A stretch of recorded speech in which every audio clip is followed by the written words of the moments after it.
العامة لمراقبة التراب الوطني، تمكنت الفرقة الوطنية للشرطة القضائية من إلقاء القبض على مواطن جزائري يشتبه في انتمائه للتنظيم الإرهابي جند الخلافة الذي ينشط بالجزائر، والذي سبق له أن تبنى اغتيال الرهين الفرنسي إيرفي كورتيل.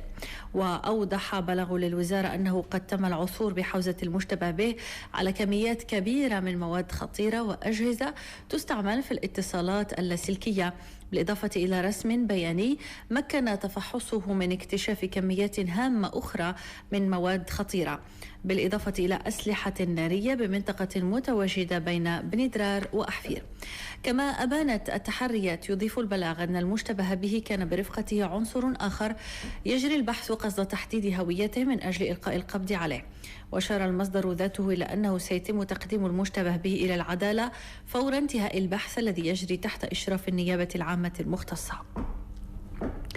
وتجدر الإشارة إلى أن التنظيم الإرهابي جند الخلافة الذي يتخذ من الجزائر منطلقا لعملياته سبق وأعلن مبايعته لتنظيم الدولة الإسلامية في العراق والشام. ويذكر أنه في إطار المقاربة الاستباقية في مواجهة التهديدات الإرهابية، فقد سبق للمصالح الأمنية أن قامت بتاريخ 22 من نوفمبر 2014 بتفكيك خلية إرهابية بمدينة بركان موالية لما يسمى بالدولة الإسلامية، قامت بنشر شريط فيديو تحريضي تحت عنوان ظهور جند الخلافة في المغرب الأقصى، كان ينوي أفرادها تنفيذ مخططات إرهابية ببلادنا، من بينها اغتيال أجانب مقيمين بالمنطقة الشرقية، وذلك بتنسيق مع تنظيم جند الخلافة بالجزائر.